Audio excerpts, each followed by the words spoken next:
Welcome in, everybody. I'm Dave Friedman, I'm Danny Miller. and we are D2 Educational Consulting. This is part three of our three-part series where we're exploring some of the tools for putting boots on the ground as it comes to growth-based grading for nursing education. And in this episode, we're going to talk about portfolio-based assessment models. So as always, we'll start with our norms and guiding principles, followed by an anticipatory set.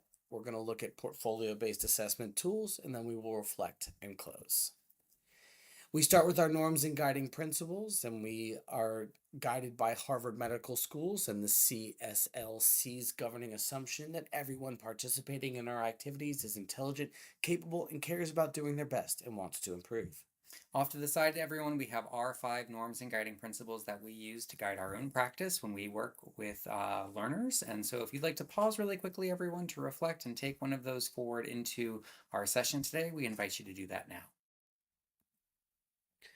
Our session goals are the same as they always are. We're going to define, explore, and reflect as it comes to portfolio-based grading and growth-based grading and how all of the tools intersect together in order to really work as a team. As always, we ground ourselves in the fact that this shift is coming from the governing body of AACN as we move to a more competency-based assessment practice. And these growth-based grading philosophies, tools, and methodologies really support that shift that we're making as we move to support skill acquisition in the dynamic field of nursing. That's right, Dave. And really what's interesting is that as you look at the essentials that AACN puts out, they actually call on portfolios explicitly as they work through. So this is a really easy connection point to that CBE shift. So again, welcome. This is our three-part series as we look at essential tools for growth-based grading. Please do this at your own pace. You can pause, you can go back, you can put us on 1.25 speed to get through it a little bit faster. But if you have any questions, please reach out. And so to get started, everyone, we really want to have you kind of pause and reflect for a few moments and think about the entire program. This is a great time to really reflect on a student's entire journey, not just in one class, but across the entire program. And as they progress through a whole program, how do they sort of collect their breadcrumbs? How do they track their data and their progress and the various skills and competencies through these various courses? So take some time, everyone, and think about what that might look like now for the student as they move through your program. So our essential question today is, how does a portfolio function within a growth-based grading model? So we always like to start with our big picture view. So Danny, as you think about portfolio-based assessment models, what are some of the through lines of the skills and competencies that come to mind for you?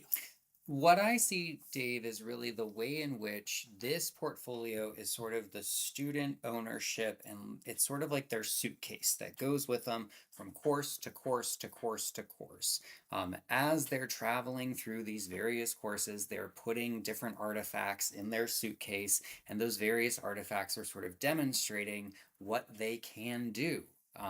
And they can show those things to their upcoming professor and say, hey, I need help with this, and this is where I'm at, and what can we do to move forward? So I think the focus on student ownership is really kind of clear here, and I think also this focus on student partnership with their professors is really kind of important here. Again, as the students are moving through those various courses, they are tracking their progress, and they're sort of curating artifacts and reflecting on those to understand why they maybe got a certain grade, why they're maybe at a certain level, and what do they need to do moving forward into those next courses and into those next experiences.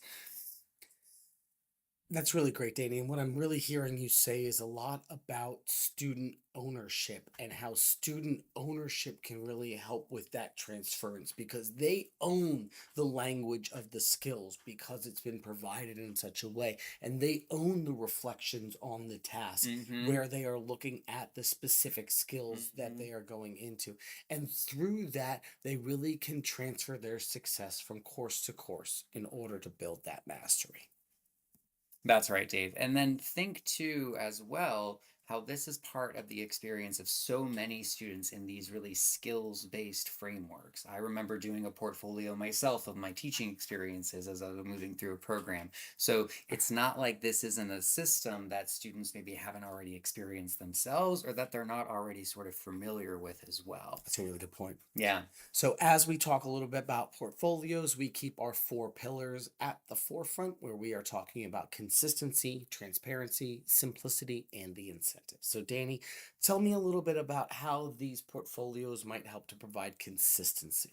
Well, the easiest way that they provide consistency is that they're part of the experience in every single course. It doesn't matter if it's a didactic classroom course or it's a clinical course, they're still creating and curating those artifacts of learning. The assessments now have a different purpose or a larger purpose outside of just assessing and demonstrating in that particular moment. Because as well, this is where we kind of connect with maybe some of those other conversations we had in the at a glance conversation, right? Where again, there's those consistent rubrics and there's those consistent assessments that are happening now so they can see the change, they can see the growth and development, and now they want more. And you can see it now as well as they're coming to you with, again, going back to my suitcase metaphor, with all of these souvenirs and trinkets that they've collected along their journey to demonstrate this is what I can do. So it's transparent, it's clear, it's right there. It's quite simple, really, when we really get into that. Yeah, I was also thinking about the consistency around student reflection and that faculty feedback, that as students consistently reflect, they not only focus on the skills, but they improve at the skill of reflection. And as they use actionable faculty feedback, they not only get better, but they start to become more proficient in using that Right feedback there, as Dave. well. Right there. That takes me to the incentives. The incentives now have gotten bigger than just practice ready nurses because now we're really kind of building that incentive of learning for a lifetime. And what does that practice ready nurse need to continue to do? They need to continue to reflect, they need to continue to grow and think about their practice. And I think that's where again that individualized picture of the learner is demonstrated right there. And much like an artist might leave a learning institution with a portfolio of their work, we're having a nurse leave with a portfolio of theirs that they could show to a clinic, to a hospital, to a hiring body as they move forward. So there's the incentive there as well. Of I am making a document, I am making a product that is going to serve me in the future. And that takes us to that format and portability. It can be paper, it can be digital, it can be a mix of the two. But I think digital is kind of where we're probably going. Yeah. Yeah. So there's a lot of positive outcomes in here. What are some positive outcomes that you might see for the students? The most important one for me, everyone, is really that focus on student voice and agency, even for our quiet students, even for our students who might be hard to engage in a large setting, in the classroom setting, for any number of reasons. This is a place where we sort of are forcing them to engage and forcing them to share their voice, even if, it might be difficult for them. This is a safe space. This is just between you and I'm here to help you. This is where that conversation with the rolling gradebook, I think, comes in really effectively, as we're demonstrating and really incentivizing that growth here to de-weaponize the wrong.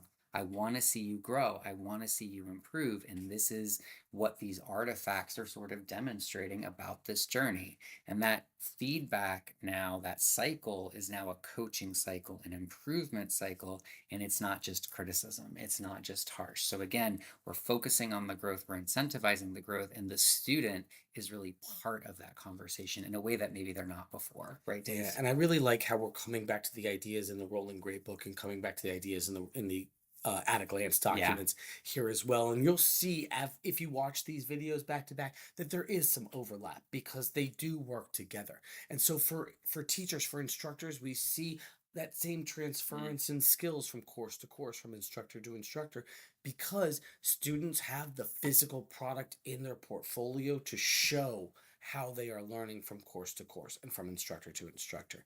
That objectivity comes back in because it's all rubric based, but also it becomes that conversation where the student says, I think that I am at this level, and you as the instructor can either confirm or deny.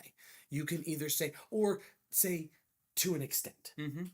Right? Mm-hmm. Maybe it's a more nuanced aspect of that, but that's not really the important thing right now because it's really about using those consistent structures to make more efficient growth. And let's take a second here to also recognize that when all of the students are doing this, when all of the students are curating these artifacts that are all in these kind of that are assessed through these common frameworks, then they are also able to give feedback to each other more effectively. They're able to share experiences across classes more effectively, and that student growth from one student will translate to others a lot faster as well. So the team is able to really kind of grow together through also this consistent conversation through the It portfolios. becomes an environment where it is a team and it is coaching and it's not plagiarism, it's collaboration. Exactly.